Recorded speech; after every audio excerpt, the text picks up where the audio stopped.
If you want to save money on your trading card purchases, we have a promo link over at 50cards.shop. Enter the promo code ATNIGHT to get 5% off your order.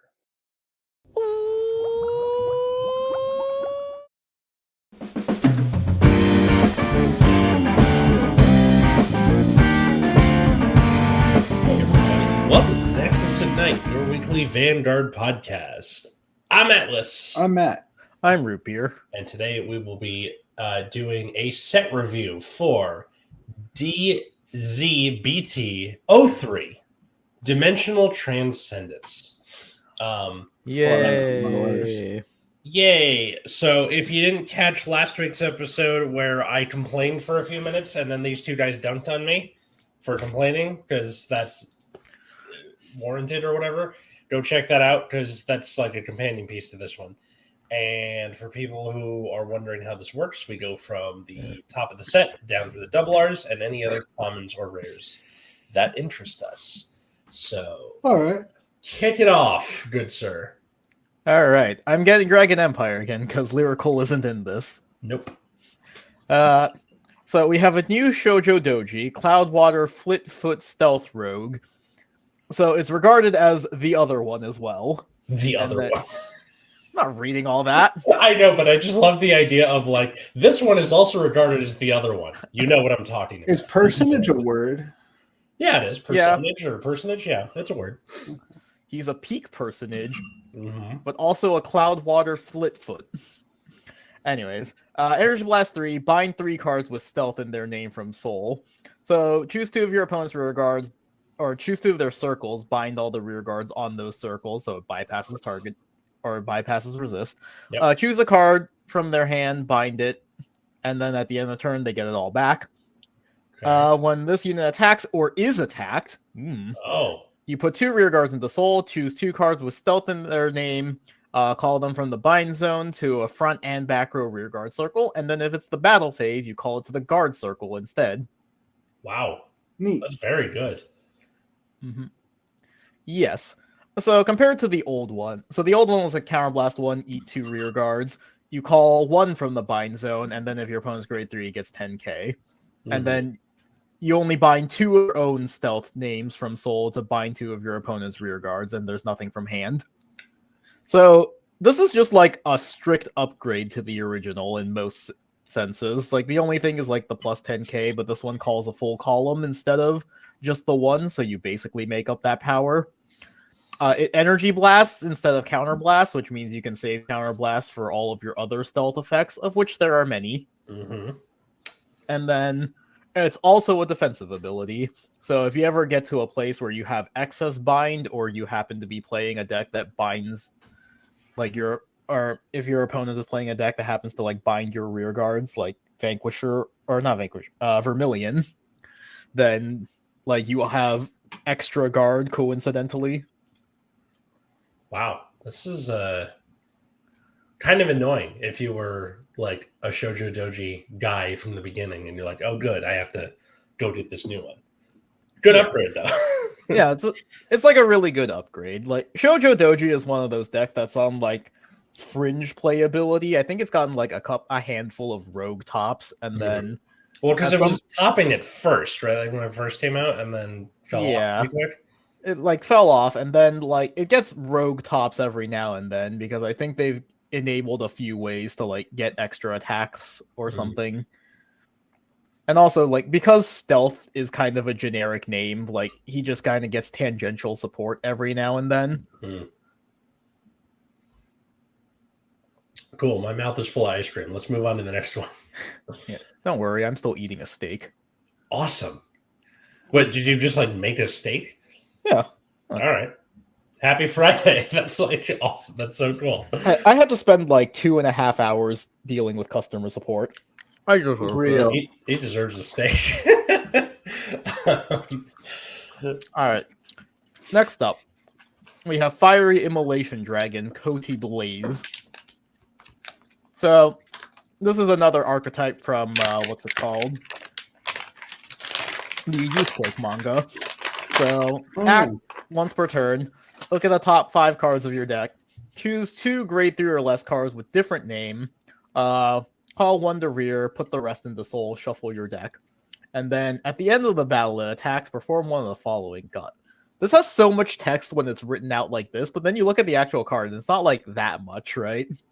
Yeah, it looks pretty like compact on the card itself, but like the way it's written on the website, this looks just like garbage. Poorly written. So Soul Blast 2, for each card Soul Blast for this cost, choose one of your rear guards with the same name as the card Soul Blast.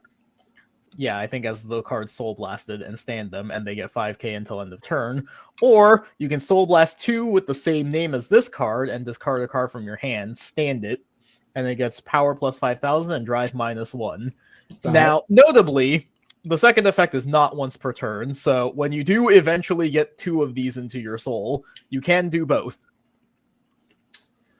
That's pretty cool, where you can, like, you know, on your second persona ride, make it happen. I don't know.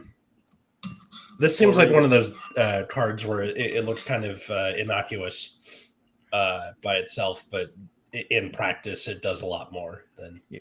What were we gonna say, Matt? Nothing. Sorry, I'm good. Oh. There's no other cards that share a name with this one, right? No, not right now. You can only do it, and you can only do it the one time. Yeah, I'm sure there's going to be a $30 promo that like fixes this. So yeah, I mean, it looks okay, right? Like the first ability does like set up, although I think it is a little RNG, whereas like, can you find like one rear guard on your own, and then you have to like soul charge another copy of it to like stand it. Now, But, if like, I had the wherewithal, I would probably edit in like a Dora the Explorer. Can you find the extra copy of the card itself? I would really be looking for a card that like puts a rear guard, puts a card from deck with the same name as a rear guard or something. Either that or just cards that like have an ancillary effect where it's like, when this is in soul, this is treated as name. Yeah, otherwise it's just kind of praying. Yeah. Which I don't particularly like. Yeah. So yeah.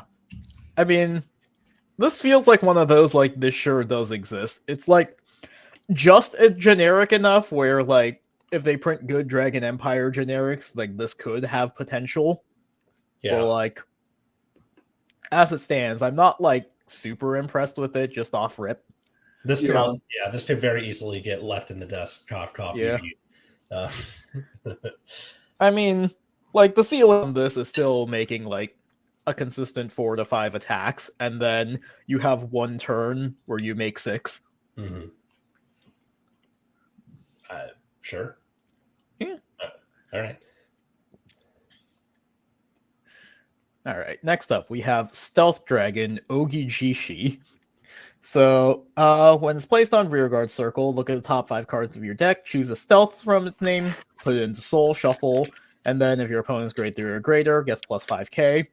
When this is put on Rearguard Circle, from the Rearguard Circle into your Soul, during your battle phase, you counterblast 1, choose 2 face-up cards in your opponent's bind zone, put them into the drop zone, and all of your front row with Stealth in their card name get plus 5k. Oh, that's just like an effect to you, the player, too. That's pretty cool. Yeah. So, obviously, this is meant to, like, boost up your second wave of attacks. So, Shoujo Doji, like, eats... That's cool. Yeah, because it's binding during the main phase and then, like, eating during the battle phase. So, yeah, you, like, eat it, open up your circles for additional attacks, and then you also get a power boost, which kind of makes up for the lost 10k from the old Shoujo Doji. Also, it costing counterblast is not that bad because the new Shoujo Doji costs energy. Yes. Right. Good point. I didn't think of that. This is pretty much just does everything you wanted to do, it feels like. Yeah. Also, dropping your opponent's bound cards so they don't get them back later. Yeah, that's pretty funny. Because they've always done that. But yeah, this basically does everything that the archetype could possibly want. This bold new direction that they've moved in. Okay. Next up, we have Flame Kickboxer Tyron. So, when it attacks, if you have a grade 3 or greater Vanguard with Koti Blaze, gets 5k, and then at the end of the battle, an attack, choose a grade 3 card with Koti Blaze and his name from your ride deck, and you may reveal it. if you reveal the card or have a grade 3 or greater card, or have a grade 3 or greater Vanguard with the name, you can put it into Soul and draw a card. That's cool that you can do that turn too. Mm-hmm. Very nice to allow you to be aggressive early. Yeah. I mean, this is like okay, but it's also like a bit awkward, right? Because it's like, because the thing with Koti Blaze is like you need Stuff. one name in the you need a name in the soul, but you also need like the same name on the board. So it's like, yeah, probably like you have to use it early just to like set and then it up. you have to find a second one. Yeah. Like it's okay, I guess. And then Bushi's like, but this will help you find a second one. No. Yeah. But then the thing is like and then once you have that second one, it's like, okay, you restand it. And then I guess like after the second attack, you put it into Soul and hope you find another copy to restand later. All right, hear me out. What if this card instead read, put this unit to Soul, search your deck for a copy of Tyran, and add it to hand? Yeah. That would probably work. Yeah, that seems like... And like, for people saying, oh, that means you can search your persona right. Is that really that broad? No, I said you search Tyran. Yeah, it searches itself. Oh, himself, sorry. Yeah, it just like balances out to itself. Yeah, so it like... you would restand... You like put it in, get a new copy of itself, and then next turn you could call it, and then you could Soul Blast it and restand it. Mm-hmm. And then like put it in, find another copy for the next turn. Mm-hmm. That would be just better. Yes. Someone hire Matt as a card designer. And is it too good? Probably not. No, that's fine. Like, that's slow enough to where that's not right something to freak out about, I think. And like, I don't like this Koti Blaze deck. Yeah. And like Dragon Empire as a whole, a lot of its generics are focused around retiring cards. Yeah. So, which, as we learned from Kagero, does not have the oomph that it once had. Mm-hmm. All right. So, getting into Dark States, let me just kind of set this up here while I'm here. I'm just going to say ahead of time, this next archetype is going to be one where we have to look at both double Rs. We do? All right. Yeah. Can you let me know? Oh, both double Rs for... Yeah. Wait, so this one and the one right after it are like related to each other, so we actually probably... Grand Dogma. So it's like right underneath Sacrifice Glass. Okay. Go back to the triple Rs. So yeah, Sacrifice Glass is what we're on, and then we also have to talk about Grand Dogma at the same time because they're related. You said both double Rs, and that's sorry. Both triple Rs. Sorry. Okay, all right. That makes a lot more sense. I was like, is there a double R that I was forgetting? Okay, what? Yeah, one who governs rituals, Sacrifice Glass, which I kind of like the art for this, where it's just like, I am a magician, and my head is a gumball machine, which I know that's not what it is, but that's what it reminds me of. So grade 3 and auto unvan at the beginning of your main phase, the player gets when your opponent's unit is retired from rear guard or guard circle, you energy charge 1 until end of turn. I assume that spins every time. Like if they put 3 things on guard circle, you get 3 afterward, right? Seems to be the case. Yes. Because otherwise it would say if 1 or more units, blah, blah, blah. Right. Yeah. Okay, just making sure. And then the other effect is auto unvan. At the end of the battle of this unit, attack the Vanguard, energy blast 4, search your deck hand or drop for 1, manifesting Grand Dragon, Grand Dogma, which is this thing. I'll get to that. The second, write it as stand, and it gets plus 15k drive -2 till end of turn. If you search the deck, shuffle your deck, and if you wrote a card, your opponent may draw a card. Yeah. So just before we talk about it, we should just read Grand Dogma because this is like the payoff. Yes, Grand Dogma, auto on or grade 3, auto on van, auto when this card is bound other than by the ability of a card with the same name as this card, put this card into drop. Yeah, so if it's bound by not itself, you put it in the drop zone. Suck on that, Narukami. Auto on van once per turn at the end of the battle that this unit. Honestly. What? Keep reading. Okay. At the end of the battle that this unit attacks, choose one of your opponent's rear guards. and retire it. If your bind zone has one or more cards with the same card name as this unit, also choose one of your opponent's rear guards, retire it. And if your bind zone has two or more cards with the same name as this unit, stand this unit. Also, auto unvan at the end of your turn. If your bind zone has one or less cards with the same card name as this unit, choose a sacrificed glass from your soul, write it as rest. If you wrote a card, bind this card. Fuck. Yeah. So that first one is actually not a good thing because you want this to be bound. Right. So this is basically so you can't cheese it and get to the part where it can restand itself faster. That's depressing. Yeah. You gotta do it twice before you get the restand. Yeah. Well, it's already a restand because sacrifice glass rerides into it, but it like doesn't have drive checks. So like you have to do this twice, and then it can restand itself and gives you like a third Vanguard attack. And then after that, you stop rewriting into sacrifice glass, so you just stay on Grand Dogma. And at that point, it's a free restander that keeps its drive checks. So this is like it's like a ritual, right? Like you keep going through this thing of like binding itself until it becomes powerful enough to like defeat your opponent. It's just like really slow, and for some reason, sacrifice glass has the line of text, "Your opponent may draw a card." I don't know. I don't know why that's there. I imagine I don't think it has as much of like downside doing that the way it does in Yu-Gi-Oh, where if you do that in Yu-Gi-Oh, that can possibly be the thing that kills you. Yeah. Like it's not as much of a downside. It's still a downside, of course, but just like, but it's a downside that feels like weirdly unnecessary because like definitely. When I first read this, I was thinking like, okay, maybe it's like Amon where you're giving your opponent resources, but that benefits you in some way. But then Grand Dogma just like keeps binding itself to like power up, so it's like that's not the payoff. Yeah. It's just like letting your opponent draw a card. For some reason. Like it doesn't seem like, even if you didn't have it, it doesn't seem especially explosive or anything. Mm-hmm. Yeah, no.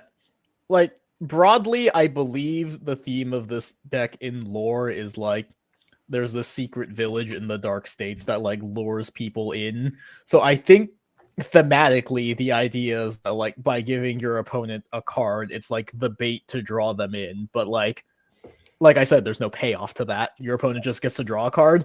Okay. And then it's like, yes, Grand Dogma does retire up to 2 cards. So like that is something.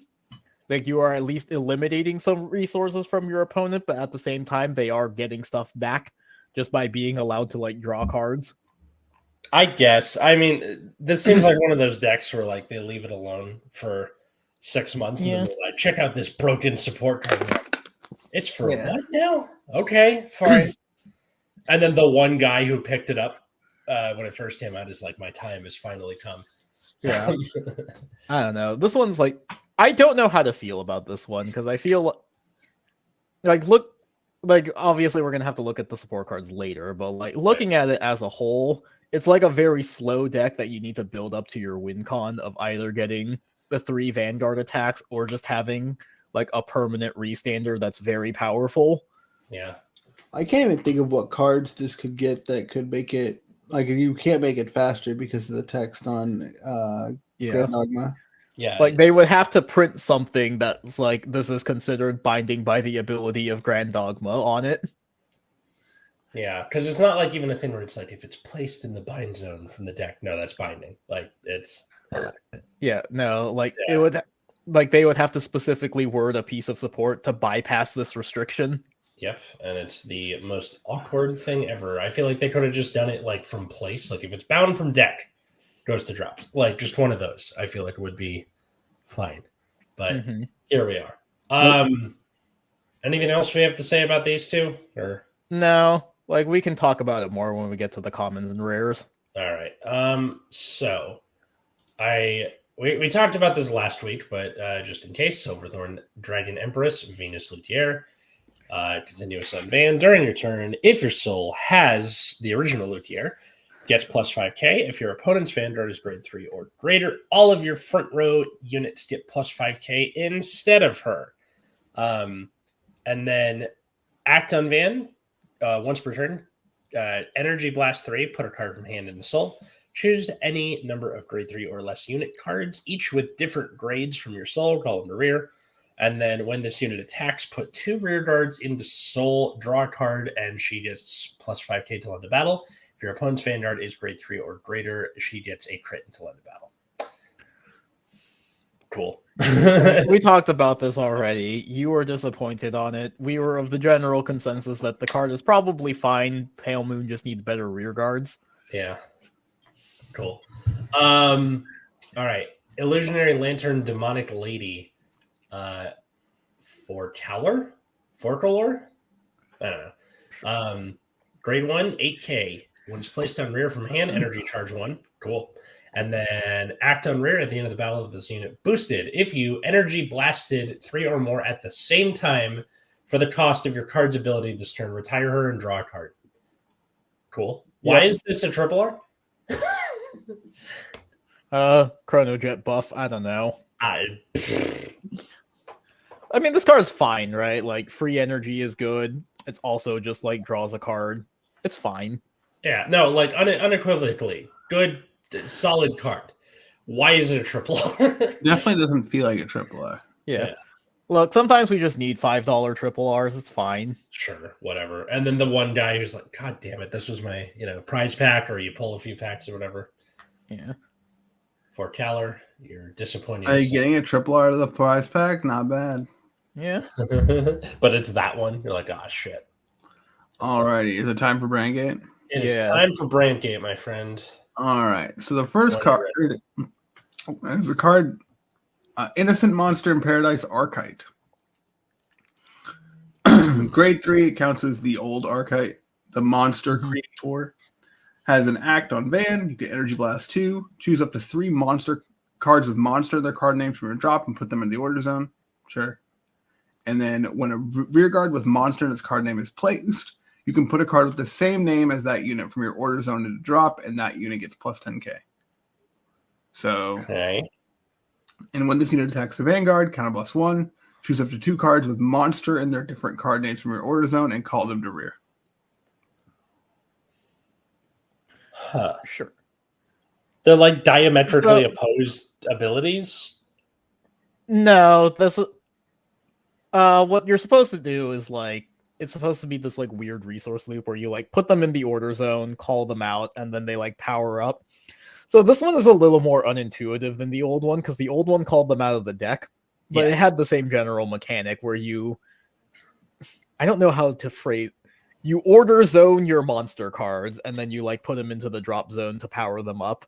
So this one, instead of like going through your deck, because the old Archite called it from deck, and then you would put the cards from the order zone back into the deck, it now goes entirely through the order zone, which is like a little unintuitive, but it is also like strictly better than the old one because it can call 2 instead of 1.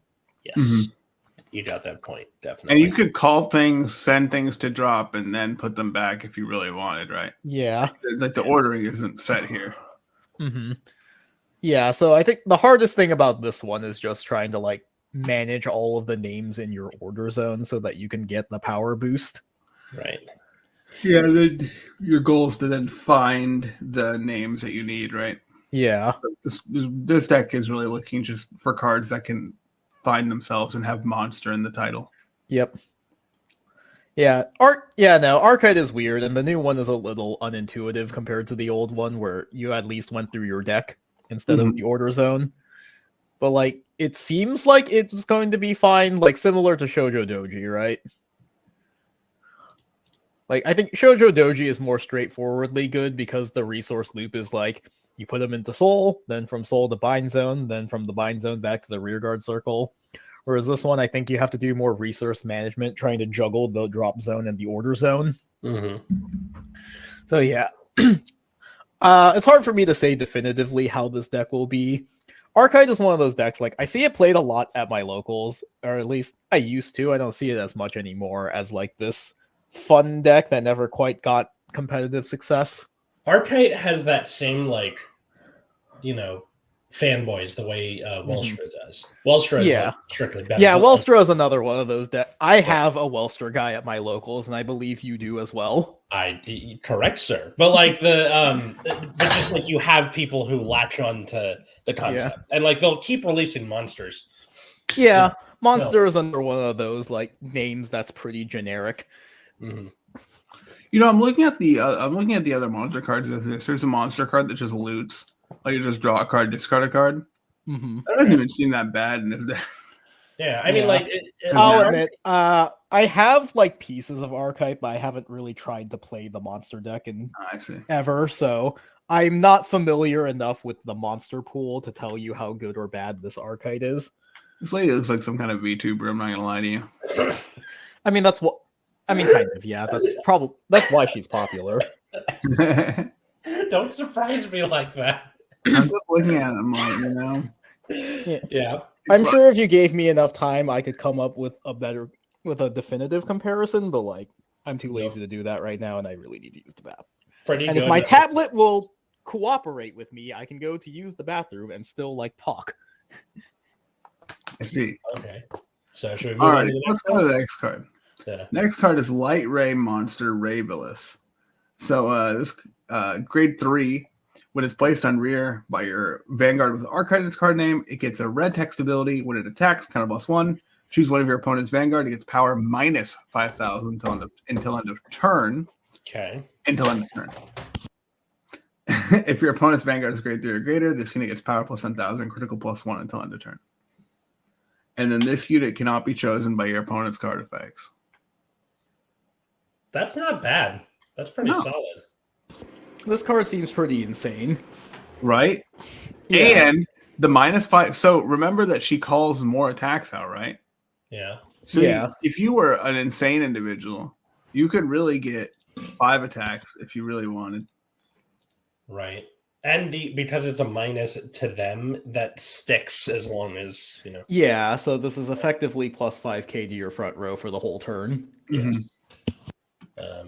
That's usually how it, like when I'm playing someone like, against Murakuma or something, and they do that and they're trying to math it out. I'm like, just pretend it's plus this much to your front row. Yeah. Like, oh, okay, that makes sense. It's much easier. Yeah. But also, it's not that hard either way, to be honest.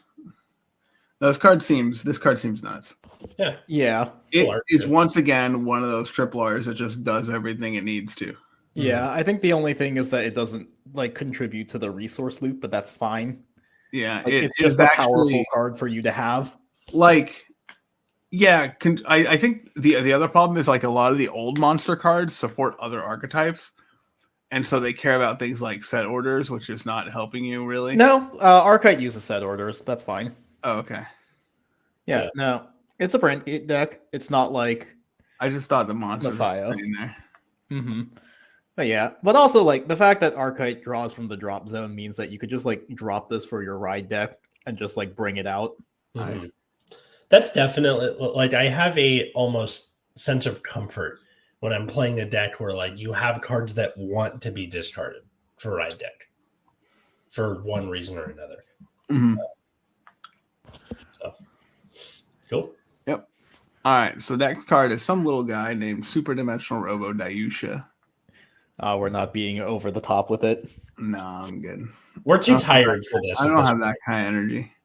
Okay, like just bringing this up. So it's June 7th, the day we're recording this. We turn 8 years old in about a month from now. Don't tell me that. All right. So it has an auto on Van. When it attacks, you can count +1, draw a card. If your opponent's Vanguard is grade 3 or greater, choose any number of your units with Dimensional Robo and their different card names, and they get power +5,000 to the 10. Sure. Okay, cool. Auto on Van. At the end of the battle, this unit attacked. You can put a card from hand to soul, stand this unit, and it gets drive -2 until end of turn. If your bind zone does not have Dimensional Robo Guyusha and you Persona Road this turn, you can bind Dimensional Robo Guyusha from your soul, and this unit gets drive +1. Okay. So you're the Dimension Police, or you're the D-Robo fan. What is your opinion on Dayusha? It exists.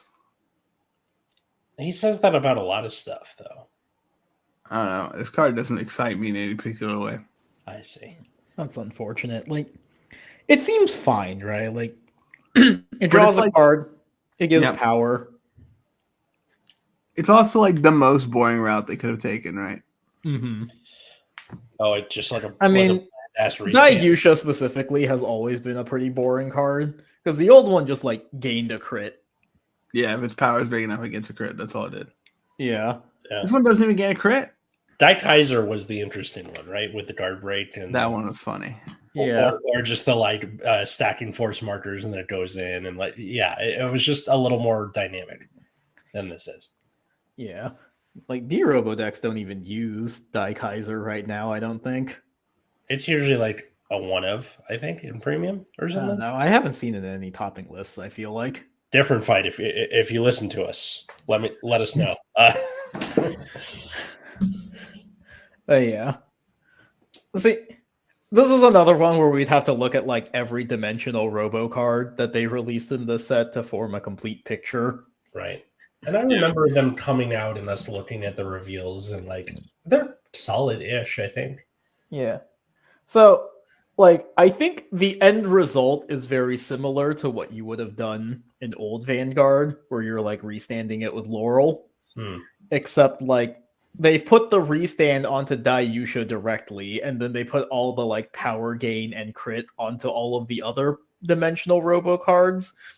So it's like the same end result, just spread out in a different way. I think I like that better. I think the other problem is the restand is attached behind. Well, the drive plus one is you only get one of them, right? Yeah, ever. Yeah, that one's weird. Yeah, and then the restand you get repeatedly, but I don't know. The second part of that effect feels really random.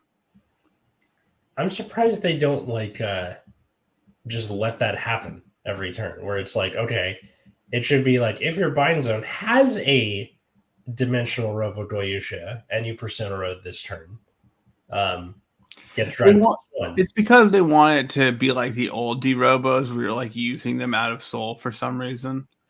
But like Goyusha never did that anyway. Sure. I don't know. I like this very much has flavors of Lugier to it, where it's like, oh, this is a somewhat bland but solid, facilitator for your rear guards, and then it depends on your rear guards. Mm-hmm. So let's talk about one of those. All right. So the first one is Super Dimensional Robo Die Lady. This was a really bad card. It was just like the on attack gift 3K somewhere or something. I think so. But now it's fancy. So when it's placed on rear, if you have a Vanguard with D-Robo and its card name, you can counterblast one, search your deck for one base card, reveal it and put it in your hand and shuffle the deck. When this unit attacks a grade 3 or greater unit and your order zone has 2 or more bases, this unit gets power plus 10,000. Should we talk about the bases or do we not care? We should probably talk about the basis. It's actually pretty important for how Dayusha functions. All right. And the funny thing is, like, the base order type is something that it shares with, like, the B hero archetype. So you can also just randomly play the other base order that has nothing to do with D-Robos. So if you really felt like here's the Super Dimensional Fortress Die Base. So it's a set order, of course. And in the order zone, if you have a Vanguard with D-Robo and its card name, you can rest it. Energy charge 1, choose up to 1 grade 2 or less card with D-Robo and its card name from your drop and put it into Soul. If this card was put in the order zone this turn, you may search your deck for that card instead of choosing it from drop and put it into Soul.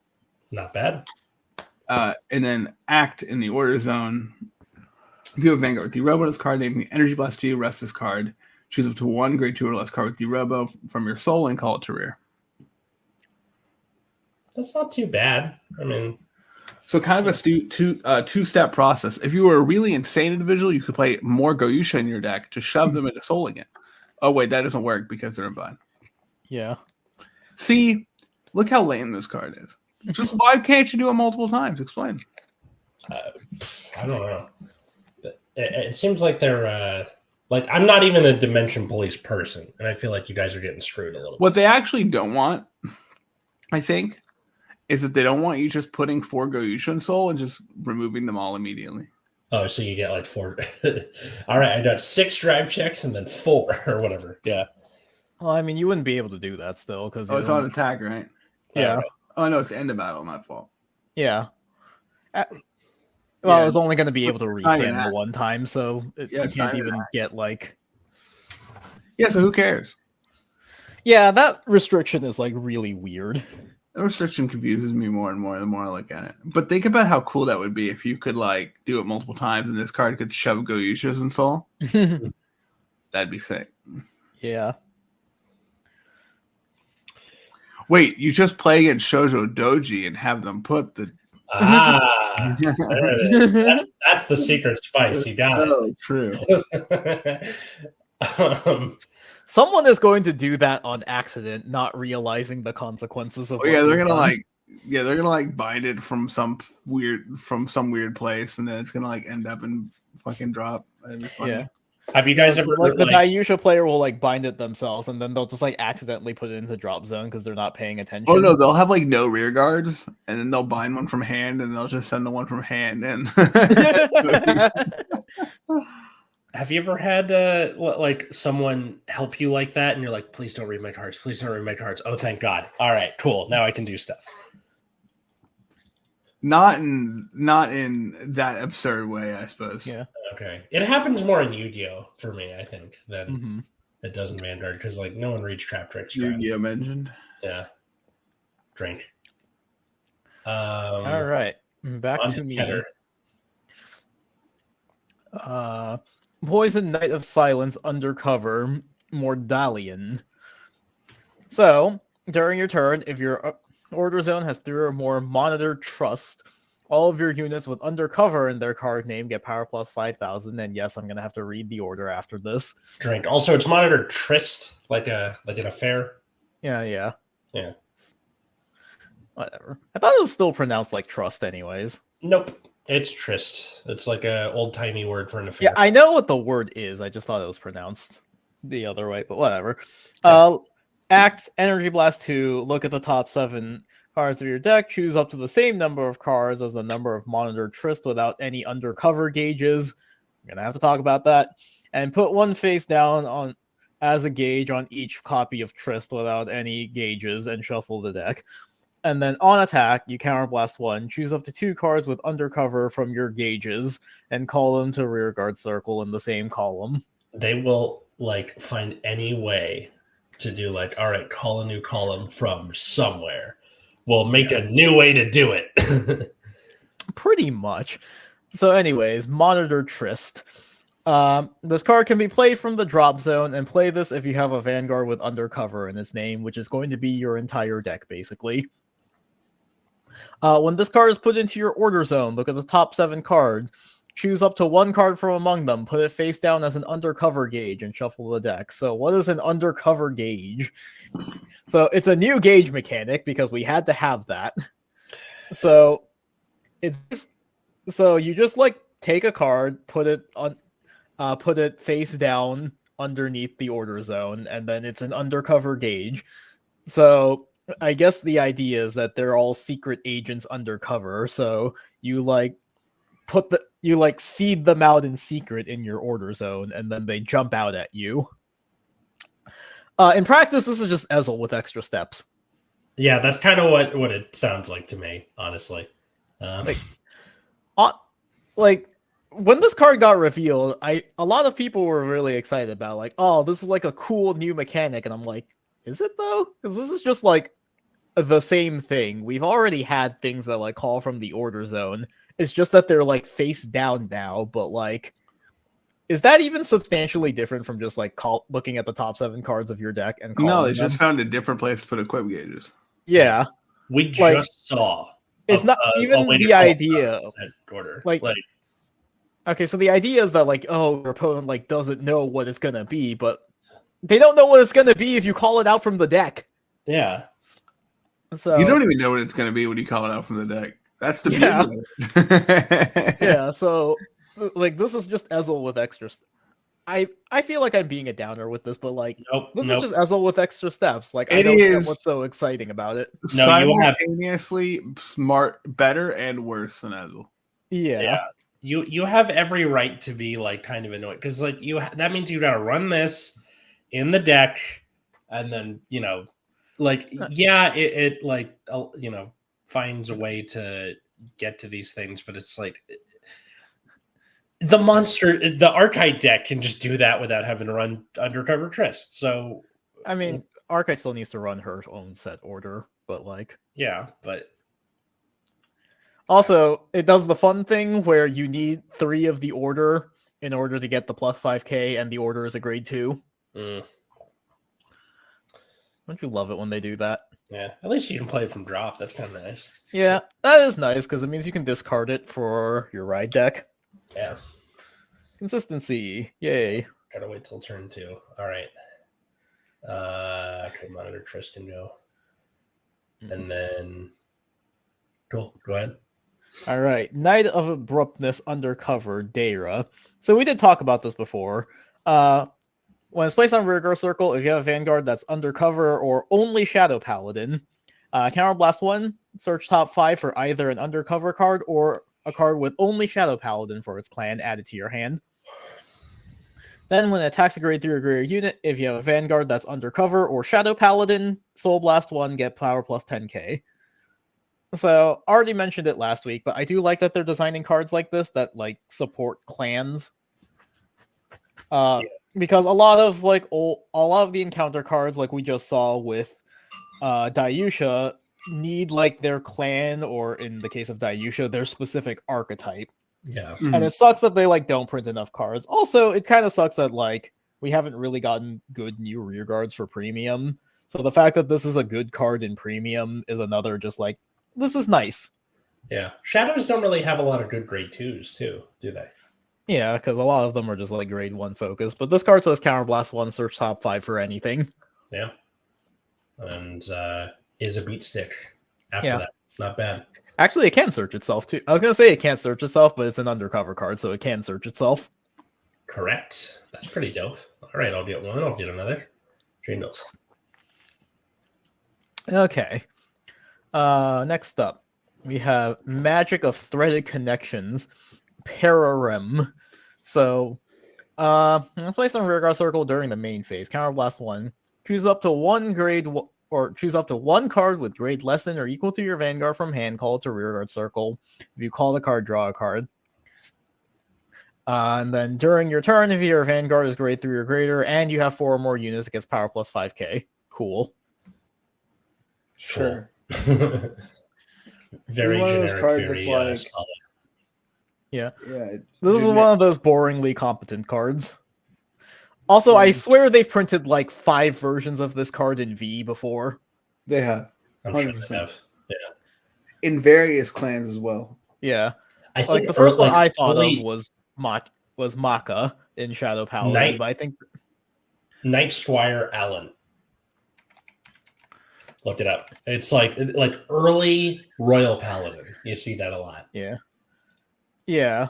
This is definitely that was definitely like the most Paladin card to ever Paladin. Yep. All right. Moving on. So Dignitary. Oh God. All right. Stauhiraja. Oh God. Stauhiraja. Stauhiraja, yeah. Yeah, Stauhiraja makes sense to me. All right, grade 3, 13k. Continuous on Van. During your turn, if your opponent's Vanguard is grade 3 or greater, and you played a scripture order, I will get to that in a second. This turn, all your front row units get plus 5k. Auto on Van once per turn. When you play a normal order, if your opponent's Vanguard is grade 3 or greater, until the end of turn, you can play an additional normal order this turn, but you cannot play orders other than scripture. And then very, it's the Lord's way. Auto on Van, when this unit attacks, Counterblast 1, choose one of your rear guards for each scripture order you played this turn and stand it. This is dope. This card... Eat your heart out, Zorga, This is really cool. Anyways, let's read the, scriptures. Although I think when they revealed it on the English Twitter, they actually translated it as codex cards. Codex? That's so much worse. That's so much I like worse. scripture better. I'm just The gonna first like, pretend translation it's a I saw clicker. had it as sutra, which makes the most sense. That also makes sense, yeah. Okay, so Principle of All Suffering is one of them. It's grade 3. Play this if you have a grade 3 or greater Vanguard with Stauharaja in its card name, and you did not play an order with the same card name this turn. Your opponent gets red text. All of your Vanguards get power minus 3k until the end of your opponent's next turn. If you played another scripture order this turn, Soul Blast 2, you draw a card, and your opponent gets all of your Vanguards get drive minus 1 until the end of your opponent's next turn. This effect is not lost, even if your opponent blah blah blah. Reminder text. Cool. I like this. That is insane. Yeah, this is like defensive design. This is great. I mean, it's an annoying debuff card, which is very funny if you're not sitting opposite of it. Yeah, where it's like, also, okay, you're a grade 2, basically. Yeah. It also, like, nerfs a lot of restanding Vanguards, which is really funny. Why? Because it's like, because a lot of them have, like, drive minus 1, right? So the idea is, like, you get 3 drive checks, and now instead you get 1 drive check. Yeah. That's pretty bonkers. This deck is cool. I think I might pick this up. This is pretty dope. I'm definitely picking this up. That is so cool. Principle of Non-Selfness. Play this if you have a grade 3 or greater Vanguard with Stauharaja in its card name and you did not play an order with the same name. Choose a grade 3 or less card from your drop, call it to rear until end of turn. It gets plus 5k, and if your opponent's Vanguard is grade 3 or greater, it gets red text. Rear guard, or when it's stand by a card ability, gets crit plus 1. Okay. So you want to play non-selfness into all suffering. Yes. Yeah. Okay. Yeah, this archetype seems like really crazy. So 5 attacks, you get a crit. You have some amount of like board building consistency because non-selfness brings back a card. Yes. You massively nerf your opponent's offense and make their Vanguard like less threatening because of all suffering. Mm-hmm. And you have all the Zorga support that can I don't know that you actually have space for it once you play all of the cards that like search out your sutras. Right. I'm gonna keep calling them sutras because I assume you want to play some of the cards that get them back, right? Yeah, which we can talk about like the new grade 1 when we get to it. Okay. I think we have one other triple R to talk about, and then like the new grade 1 that like recycles orders, which is cool. Right, let's go on to that. Vibhadska the Overflyer, grade 2, 10k. When placed on rear, counterblast 1. Check top 7. Choose up to 1. I'm just going to call it book. Easy, compromise. Book card from among them. Reveal it, put it in your hand, shuffle. If you missed, draw 1, and then continuous on rear. Gets plus 5k for each scripture order you played this turn. Very solid. Very good. Yeah. So 20k beater, and remember, you're going to be at 10k if you played both. So that's actually like a good number now. Yeah. Good job. Solid, guys. Friendly Maiden Alvina. When placed on rear from a hand other than during the battle phase, Energy Blast 3 perform the following. So either get a order card without Regardless Piece from your drop, put it in your hand. Choose a grade 1 or less card from your drop, call it to rear, and then continuous on rear. During your turn, if you have 4 or more units, get plus 2k. I'm just running this in like most things. This card is very strong. I think you would definitely play this in Stauharaja just because it like gets you an order back. Yeah. Mm-hmm. Also, I didn't realize they were going to translate this as Alvina, so now I can make the joke that this is my VTuber persona. You are no longer the beaver. Good job. Hey, I'm just a Genesis card until they fix it.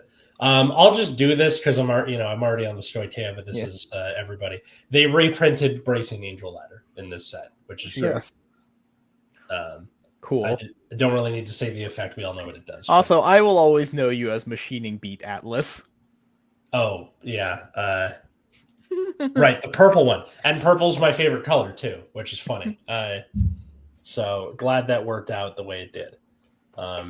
So those are all the triple Rs. Let's move on to the double Rs. Have at it, sir. Yes. So we have Ember Breath Dragon. So if you have a greater Vanguard with Coty Blaze, it gets power plus 5,000. If you have a Vanguard with Coty Blaze in its card name, Counterblast 1. Look at the top 3 cards. Choose one, call it to rearguard circle. If it's a grade 2 or less unit, and put it into your hand if it's not. Shuffle the deck, and at the end of the turn, put this unit into Soul. So again, like the thing with Coty Blaze is like you need to Soul Blast the same name, so this will like search out cards and then it like puts itself into Soul later. This one is at least looking at the top 3, so you have slightly higher chances of hitting a duplicate name. Mm-hmm. Like it's, okay. I mean, it's fine for like what the deck is. Yeah. Cool. All right. This is one of those like I have to wonder how consistently Coty Blaze is going to be able to like do its thing. Yeah. Because there's like if you can at least consistently make the 5 attacks, I think you can just like figure it out to like make the deck successful. But otherwise, the deck's just going to be this like weird bricky mess. Anyways, Ravaging Dragon. When this unit is boosted, it gets power plus 5,000 for each set order in your order zone. And if it got 15k or more, Soul Blast 1, and until end of battle, they must call 2 or more cards. They'll get the battle door. Okay. Yeah, so they printed a bunch of generic like set orders in this set as well. We can talk about it in the rares and double.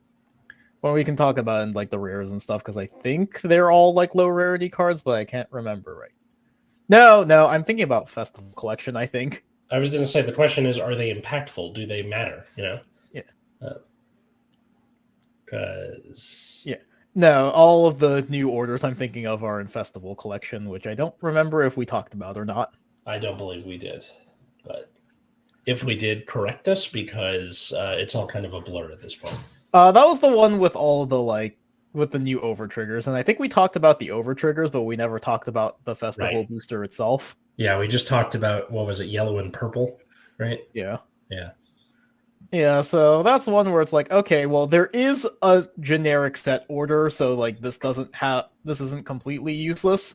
Mm-hmm. And the one for Dragon Empire like gives one of your back row units boost, so like technically this is support for that, I guess. So like if you happen to be using the boost set orders generically, then that's something. Then this is like a decent rear guard for that, I guess. But all that trouble for what, like a beat stick? I don't think that's worth the... Probably not. Worth the paper it's printed on. I like the art on this one. This is very cool. Hang on, I think I'm on the wrong side now. Lawrence Glare Dragon. That's what we're on, right? Yeah. Mm-hmm. Okay. So when it's discarded from your hand during your turn, if your Vanguard is grade 2 or greater, Soul Blast 1, call it to rear. And if it's the battle phase, this unit cannot attack because they just do not want to give you any form of multi-attacking whatsoever. Oh, they have been so stringent about this sort of thing. If it's outside the battle phase, blah blah blah, it's annoying. Yeah, I mean, Dragon Empire is the clan that is most likely to discard this during the battle phase, though. Yes, I mean it is nice that you get. Yeah, and then it has a continuous. If you have more regards than your opponent, then it gets boost, so you can let.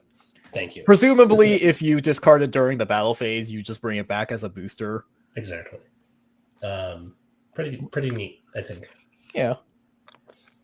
It seems fine. It probably does not outrank any of the dedicated Overlord support, which is where my mind went to immediately, but I know there are other restanders that you could use this with. Right. Because Dragon Empire has just become Draconic Overlord the Nation. They have printed so many reprinting. They have printed so many restanding Vanguards recently.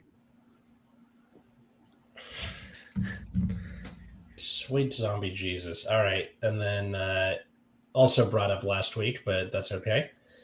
Spark Spike Dragon. So this is I keep wanting to say Vanquisher, but it's Vermilion. They both have V's in their name. They both have V's, and like this is that this just looks more Vanquishery. I don't know why. Yeah. But no, this like kind of reminds me of like old Narukami cards. It looks kind of like Dragonic Death Scythe. That's the card I was thinking of. Yeah, you're right. So if you have Vanguard with Narukami, it's considered a Narukami, which is very important because a bunch of the Narukami encounter cards either search out or boost up Narukami units only. And then if you have Vanguard with only Narukami, all of your other rear guards in the same column get power plus 5,000.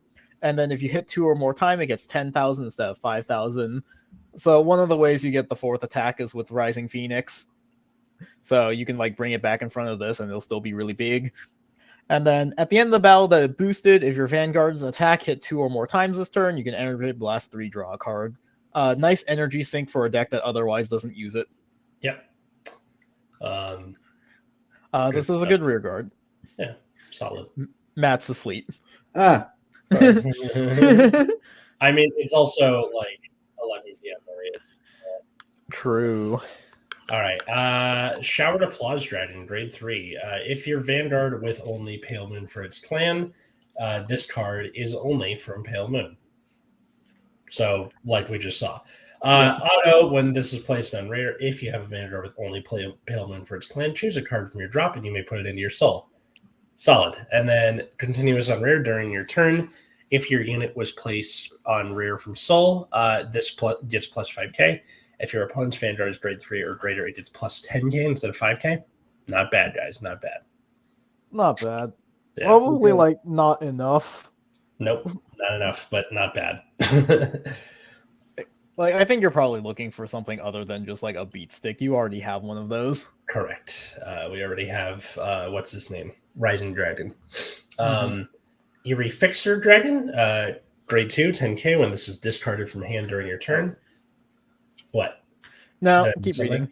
Okay. If your Vanguard is grade 2 or greater, Soul Blast 1, call it to rear. If it's your battle phase, can I attack? It's the same fucking thing as Lawrence. Like, yeah. Yeah. That's what the okay.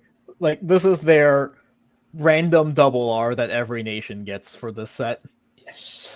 So now we know to skip them. Eternal Musician Musi, grade 2, 10k. When your grade 3 or greater Vanguard was sacrificed last, so we've come to the center of the shrubbery maze. In its card name attacks, choose one of your opponent's rear guards and retire it. And also, auto on rear when this when your grade 3 or greater Vanguard with Grand Dogma in its card name attacks, this unit gets plus 10k till end of turn. This goes like part of the way to like helping Grand Dogma because it's like another retire to take resources away from the opponent. Yeah. Although eventually, when your ritual is complete and Grand Dogma is at her full power, this card is only a 20k beater. Yep. Yay. Although it is not once. It's not once per turn on the second one, so it can get 20,000 if you finally get to the point where Grand Dogma attacks twice. Honestly, they could have just said sacrifice or Grand Dogma for both, and it still would have been fine, I think. Probably. I mean, it would have gotten really big if it did both. And I'm okay with that. Give them something, you know? Cool. Mary Wildmaster Avril. So she was a skater boy. She said, see you later, boy. AK grade 1. When placed on rear, you may soul charge 1 because shocker. And then auto on rear once per turn. When your other unit is placed in the same column, if your opponent's Vanguard, is grade 3 or greater, this unit gets plus 5k till end of turn. Fine. Cool. Yeah. Very generic, very boring. It's fine. Yeah. Cool. And then Melody of Fiendish Tower Taka, act or grade 1 AK act on rear guard once per turn. Rest this unit, choose a card from your damage zone, put it into your soul. If you put a card, put the top card of your deck into damage zone face down. And if you have a grade 3 or greater card with a different card name from your Vanguard, if you put a different If you put a grade 3 or greater card with a different name from your Vanguard, you can soul charge 1. Yeah, so almost like Killer Tail, but not quite. This one's weird. Yeah, that's kind of a nothing card. Matt, I need you to wake up for just these 4, and then you can go back to sleep. Okay. Sorry, my bad. Honestly, I don't blame you because I want to go to sleep too. All right, so we talked about the drill last week, Yes. Yes. which is a serviceable card. We said, Yes. and Alice was upset for some reason, which I don't remember why. I'm upset for something all the time. I think this card is fine. It gives your Vanguard a critical. and it means that it's not just big for no reason. There's actually some sort of pressure. Mm-hmm. I think this card is fine, and Atlas is wrong as usual. Well, All right. I'll next time we probably. have That doesn't mean I'm not going to pick it up. Like you guys misunderstand me. Refractal Dragon. It's the same thing. It's the Yeah. When it's Yeah. discarded, call it back, and then it gets boost. Yep. cool. All right, something that actually matters. Go. All right. So the next one is Dimensional Robo Dibrainer. Mm-hmm. Once this card from hand during your turn, you can put it into soul. Sure. And when it's placed on rear from your soul, due to by a card's ability, you have a great theory of Vanguard Dayusha. It gets power plus 2,000, and your opponents cannot intercept for the turn. Cool. Yep, Sure. Fine. it is a card. Yep. And then Repair Robo Randy. Did we talk about this card last week? We I think we did. did. Yes, we did. Yeah. Silhouette support gives it a battle door. So again, Vanguard pressure. And digs deep. Mm-hmm. Cool. Cool. All right. All right, back to vaguely interesting cards. My fault. I'll design them better next time.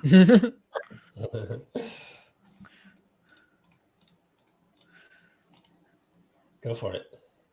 Okay. Knight of Blackness of your Undercover. undercover Obscudide.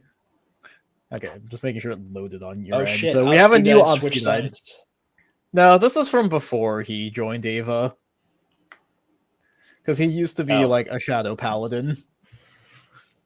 So, Gotcha. So if it's an a, undercover a gauge, prequel. you can Soul Blast 1, call it to a back row center rearguard circle, and then continuous on rearguard circle. If you have a grade 3 or greater with undercover, it can attack from the back row center, and it gets power plus 10,000, active on both turns. When it attacks from the back row center, if you have a grade 3 or greater with undercover, and your opponent is also grade 3 or greater, and you did not drive check during the battle or rearguard attack, you can Soul Blast 1, and until end of turn, this unit performs drive checks and gets drive -1. Then you What put the- it to the bottom of your deck. What the heck? Okay. This one card by itself is probably more interesting than the entire rest of the undercover archetype. Correct. That's very cool. This card's cool. Yeah. I don't know. I don't think it's going to make undercover like tier 1 or anything, but very neat. Probably not, but it's like a 5th attack. It gives you a drive check, which is always good.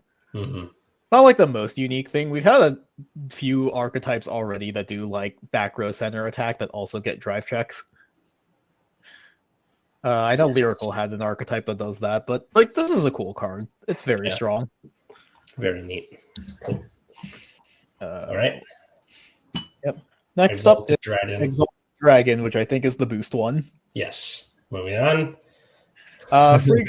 Freezing Magic Froros. So this is a Genesis card. When it's placed on rearguard circle, if you have a grade 3 or greater with Minerva in its name, Soul Blast 1, choose 2 normal units with the same card name and without Sentinel from your drop zone. If you chose 2 cards, put one into your hand, put the rest to your deck, and shuffle. I mean, this card is fine. Notably, you will not be able to like use this effect and then call back like the 2 witches that bring themselves back because you have to finish resolving this before you go to resolve that. And I know someone's going to try and do that. And now the listener knows. Don't let them get away with that shit. Yeah. God, there's so many key or double R's. Yeah. Next up, we have Nosedive Falcon. So, if your grade 3 or greater Vanguard was placed this turn, this unit gets power plus 5,000. I guess this is youth work support or something. It's anybody support. There are Yeah. many decks that like ride in the battle phase. It's just this turn, so it works if you Persona ride too. I'm just making a joke. That's pretty funny. Yeah. But yeah, if your grade 3 or greater Vanguard was placed this turn, it gets 5k. And then when your Vanguard that was placed from the deck this turn attacks. Okay. This is that one guy from the Triple Drive collection. Yes. So when your Vanguard that was placed from the deck this turn attacks, you can counterblast 1, stand this unit, move it to an open rearguard circle, and at the end of the turn, retire this unit. Okay. So I think the idea is that you're supposed to like boost with it. And then stand it, move it up, swing it again. Okay. Well, it has to be open rearguard circle, so I think the idea is that like you're gonna have another back row that's open, so you like move it to be a booster again. Okay. I have to go double check how that archetype works. I get the feeling there's somebody out there who's like into that comment section. Please. I mean, Lohan was like almost meta for like half a minute. Mm-hmm. So let me, because you put a grade 2 or greater rear guard with Maris in its name, and so Maris goes through. Does Maris have to be on like the back row? Okay, so you're supposed to put like Maris from rearguard circle into your soul, so you could move this to become another attacker. So I'm thinking what happens is like you have the horse because it has to be there. Then you like put it into soul to restand, and then like because you restood, now this is able to do its thing, so it's like another attack. Right. Okay, we have figured out what this does. Very Aquaforce of them. Okay, Platinum Mane Stallion, another horse. So it's a gold paladin, and then once placed on rearguard circle, if you have a grade 3 or greater, that's only gold paladin. You energy blast 3, play the top 3 cards of your deck, choose a grade 3 or less unit with a different name from this unit, call it to an open rearguard circle, put bottom deck the rest in any order. If you call a card, put this on bottom of the deck at the end of the turn. This makes me sad that energy is not a mechanic in premium because I love Aggravain as a deck, and it's terrible, but this would go a long way, I think, if energy was a thing, but it's not, so... Yeah. I mean, this card is fine. I don't even know if this, like, fully benefits what Ezel was trying to do previously. I haven't touched that deck in a while. I brought it to locals once and then didn't play it again. I don't know. Richard, if you're out there, let us know. I mean, it, like, builds you a board. It seems okay. Yeah. All right. Cool. Stoicheia. Heartfelt Pompilidio? Pompilidio. Good enough. Cool. 13k grade 3. Continuous on rear gets 5k for each scripture order you played this turn. Just like the other one. Good stuff. And then auto front row rear guard. When your Vanguard is attacked by your opponent's rear guard, retire this unit. Choose one of your opponent's rear guards and decrease that unit's power by its original power to end a turn. Yep. That's pretty cool. Yeah, that's neat. I really like this deck. This deck is so cool. That like they're finally starting to get the idea of like how to do defensive better than like the Blitz Order one. All right. Flower Storm Dragon, grade 2, 10k. It's the same goddamn thing you should know by now. Moving on. Yeah. Mare Clausum Dragon, so grade 2, 10k. When this card is discarded from hand during your turn, if you have a grade 3 or greater Vanguard with Maelstrom in its card name, Energy Blast 2, call this to rear. And then continuous on rear or guard circle. If your order zone has a Blue Storm Armada, the set order, this can intercept from the back row and gets plus 5k shield. Cool. All right. Nice. There is some position swapping that happens, although I think that rear guard is kind of bad. This one? But yeah, this is neat. It's a tier dragon. So I'm glad they're like printing support cards for all of the encounter decks that actually work with the encounter decks. Yeah. This isn't for the encounter decks, but for the people who were like, man, I really like Mythiarch, and then it turned out to suck. Mythiarch is like almost a cool deck. It has like annoying stun things that it can do, but it's like not good enough right now. Yeah, like Habitat was really the only thing that stuck out. Yeah. But Mythiarch Miralish is a grade 2 10k when placed on rear by the ability of your card with Mythiarch. If you have a Vanguard with Mythiarch, counterblast 1, draw, and until end of turn, it's Battle Door. But all the time. That's kind of neat. I believe Mythiarch has a restand something, right? I think so. Because I know like the grade 3 makes your opponent discard a card, which is funny. Yeah. And, choose one of your. No, you bounce a Mythiarch and then you call a new one with a different name. I see. So it's not a restand. Okay, but that's still okay. I mean, like having a turn-wide battle door is kind of neat. And then Mythiarch Recite Me. Close enough. Grade 1 8. Rizme. I'm not gonna try. Rizme. It auto from drop zone. When your grade 3 or greater Vanguard with Mythiarch and its card name is placed, perform one of the following. If you do not have a unit with the same card name as this unit, you can call it from drop. It's a maple. What? It's a maple. It is a maple. And then, or if you have a unit with the same card name as this card, you can Soul Blast, put this card on bottom and draw one. That's pretty cool. And then continuous back row center. During your turn, if your opponent's Vanguard is grade 3 or greater, all of your front row units with Mythiarch get plus 5k. That is not a bad card at all. Yeah. Very solid. So like I mentioned, the grade 3 from Mythiarch can make your opponent discard a card if you have 5 or more units. Right. So the fact that this can like call itself, or it's a maple, it helps to contribute to getting the free discard, which is very funny. Yes. Like Mythiarch has the potential to be like a really annoying deck if it's good. Yes. Any other comments or rares we wanted to bring up before we have wrap one up more here? double R. Oh, we do? Oh, yeah, you're right. Protection Twin Cast that you did a quick video on the other day. Yes. I think this is a really interesting bad card. So the Regardless Pierce, here, I'll do it since you did it in the video. So a Blitz Order, grade 2, Regardless Piece. Choose one of your units being attacked. It gets plus 10k until end of battle. But also, this card's auto ability can be resolved even if you have resolved a Regardless Piece ability this card. Auto from drop. When your unit is being attacked, remove this card from drop. Choose one of your units being attacked, and it gets plus 5k till end of battle for each grade of that unit. So I made a whole video about this, but really briefly, I like the attack of the concept of multi-guarding.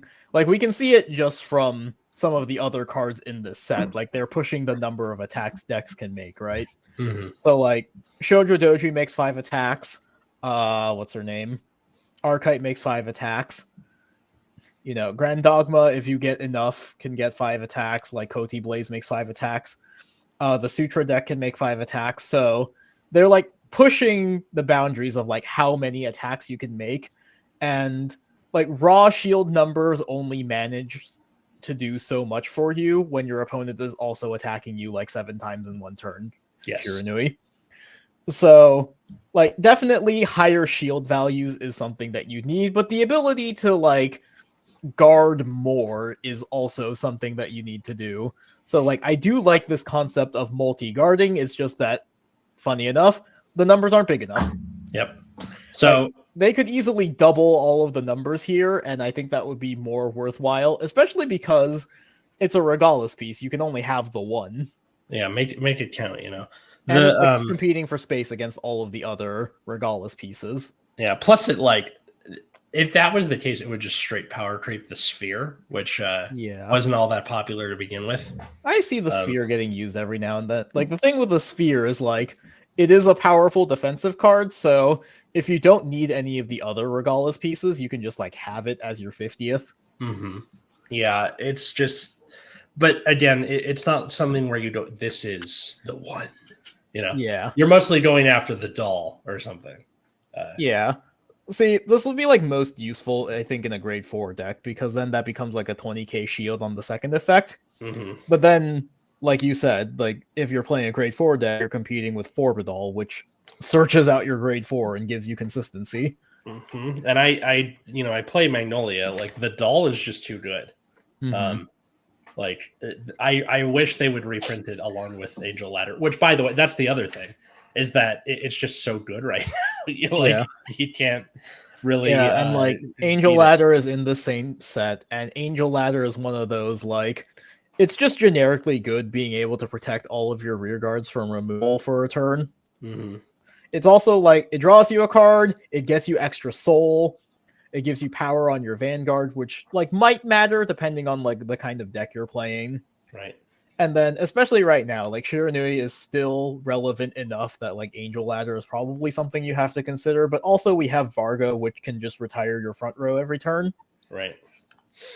So, like a card like Bracing Angel Ladder that like insulates your board is pretty important right now. While there is a lot of removal in the top meta decks. Yeah, it's just well suited for the moment. I don't like. Obviously, that's not going to be the case forever, but.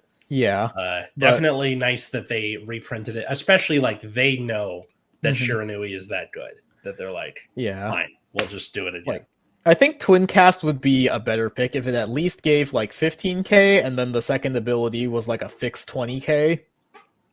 Not bad, or like I don't know, 10k per grade. Yeah, So, I mean, then you 30, get into weird 40K. places where it's like grade 3s get 30k, 40k, the Dragon Tree gets like 100, which kind of doesn't matter. Like the difference between 50,000 shield and 100,000 is not actually that big. Every now and then I have an opponent that swings for like 70k and it like barely matters. I don't know. I have this like Matt's We're theory. losing Matt. Sorry. Honestly, like your theory that every good deck has something inherently unfair about it. Really helps me understand card games in general. So thank you for that. It's a very good way of looking at the world, I think. Anyway, any comments or rares we wanted to bring up? Really quickly, I do want to talk about Sweet Bait, which is for the Sacrifice Glass. Okay, here. Sweets. Where are you at? Sweet Night Blood. Sweet Bait. Oh yeah, this set also had a bunch of crossover cards, and I don't want to get into that. I don't want to bother either. I mean, don't look at the set yourself if you're that curious. Maybe we'll do a supplemental video for it later. I'll do a supplemental video if it's confirmed that we're getting the collab cards in English. Fair enough. Okay, Sweet Bait. So you play it with Counterblast 1, and then you use the effect according to which Vanguard you have. So Sacrifice Glass, you get red text, all of your opponent's rear guards and cards in their drop zone lose all of their continuous and auto abilities and cannot gain them, and you can't intercept with them. Then your opponent chooses 3 units from their drop zone and calls them to open rear guard circle, and you draw a card for every 3 card of your and your opponent's rear guards in. Okay. All right. And then if your Vanguard is Grand Dogma, which will only happen at the very, very end of the game, if your Vanguard was not placed during the ride phase of this turn, activate Persona Ride, then choose any number of cards with different grades other than heal and over trigger from your drop zone and return them to your deck and shuffle your deck. They are very good about covering their tracks recently. Yeah.